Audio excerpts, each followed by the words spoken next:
What is up, BooTube? It's currently my lunch. I have half an hour left of my lunch, so I'm gonna see if I can make this as quick as possible. Besides, this video literally tells me I can only record a video for like 15 minutes, so let's do this. Let's catch up with The Flash before it shows up this Tuesday. If I remember correctly, I believe I'm on 17? Yes, Season 4, Episode 17, titled Null and Annoyed. I literally just recorded and uploaded Episode 16 this morning before my shift even started. And, alright, let's get started. Look, I made notes again. Look at that shit. Notes! And like I said in the previous videos, the only reason why I'm actually been more lively, I am still sick. But I took some meds, at least 3 different meds, and it's giving me a little more energy, but at the same time it kind of makes me loopy. You know that feeling where you do have energy, you're like, yay, and all that stuff, but then you have this loopy feeling and all that shit, and kind of looks like you're drunk or something, but like kind of like pre-drunk kind of look. I'm not drunk. Medications. Anyway.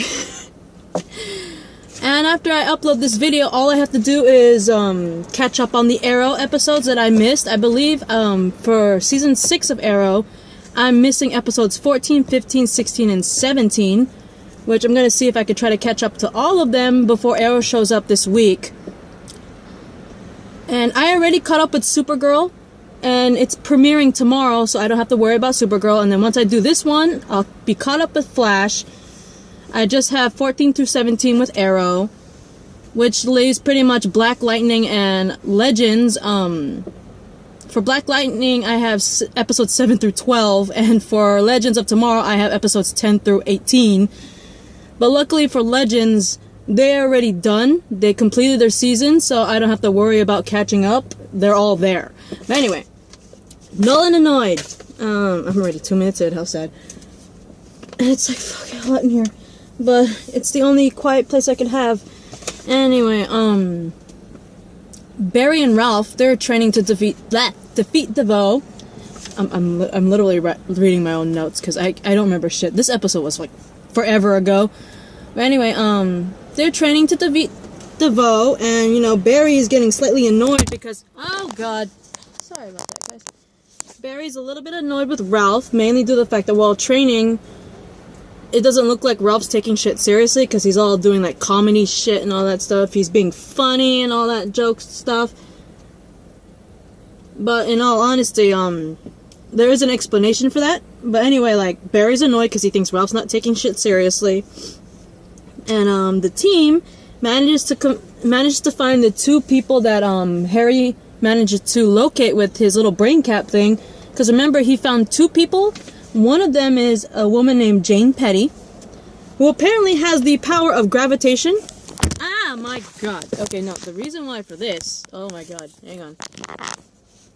I have a sunshade, and it's falling off. Oh god. Oh my god.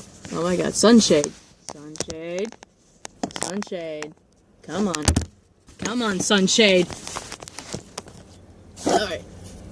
We're good? We're good. We can kind of see the sunshade. But anyway, apparently she has like gravitational powers, and while Barry and Ralph pretty much, you know, try to fight this woman, she basically demonstrates her powers on Barry by pretty much, you know, demonstrating on him, right? And during all that, she manages to get away, and you know, Barry does not want to work with Ralph because during that whole thing, again, he's doing the whole jokester, comedic shit during the entire thing.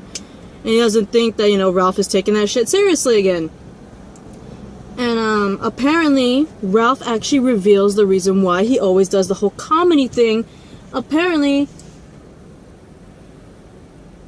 it's actually a defense mechanism because apparently we actually learn more about Ralph's past.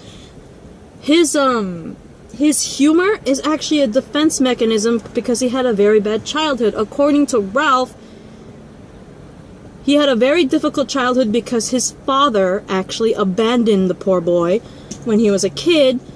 And in order to cope with that shit, again, comedy in the humor, but at the same time, every time every time he's scared or under pressure, that's when the comedy shit just comes out of him, right? So basically, it's just a defense mechanism. It's not like he's doing it on purpose, and it's not like he's not being serious. It's just probably during the training with Barry and Ralph, he probably felt a lot of pressure, you know, because, you know, this is him training to defeat one of the biggest brains he's ever seen. And it also probably was the case when they went against Jane Petty the first time.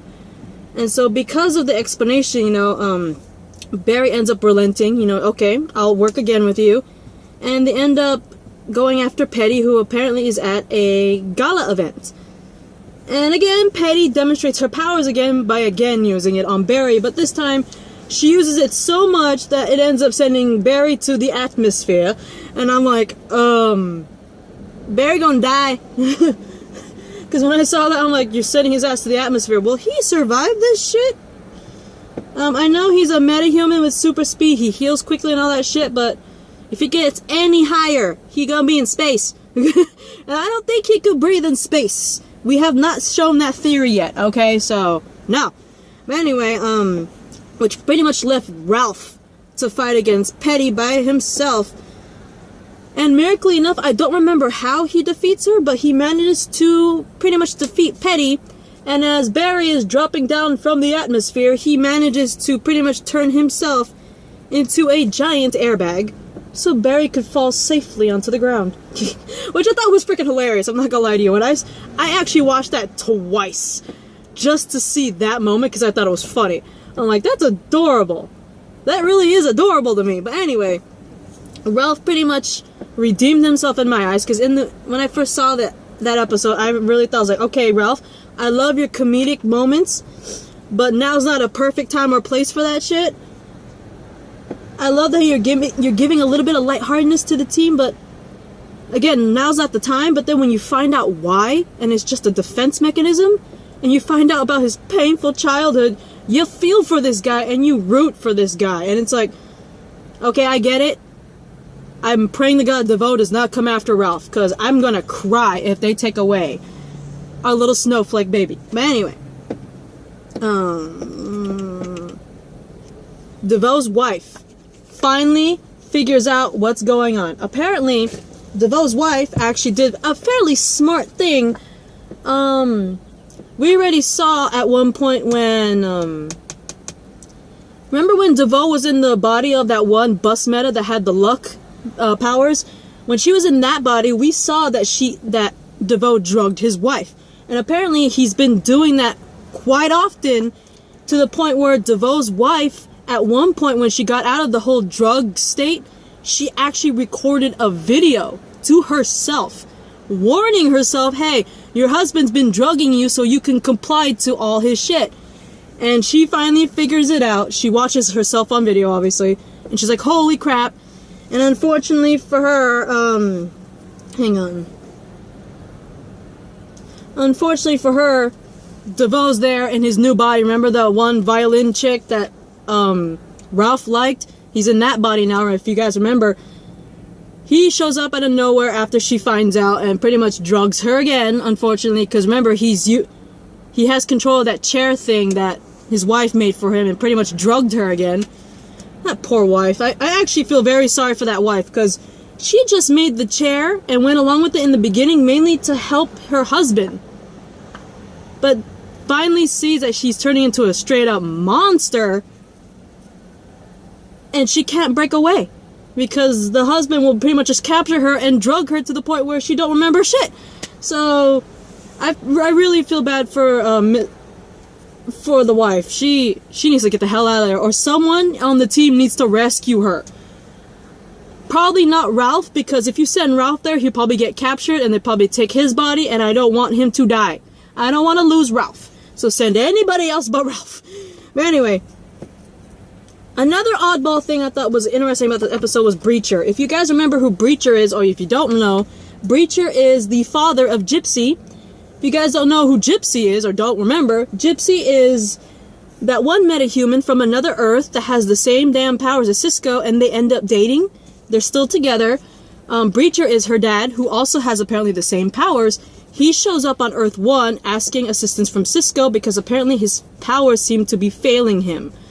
So I'm actually curious on that. Oh shit.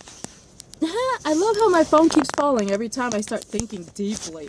It's like, oh, she's thinking. Let's crash this phone. Alright.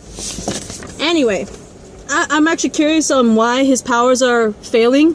I really am. And again, like I said, I'm very worried for the wife. I want her to escape. I want anyone from Team Flash, except for Ralph, to rescue her. I want Penny on the team. Can we have Penny on the team so she can use a gravitational pull on DeVoe or something to get him out of that chair? That'd be great.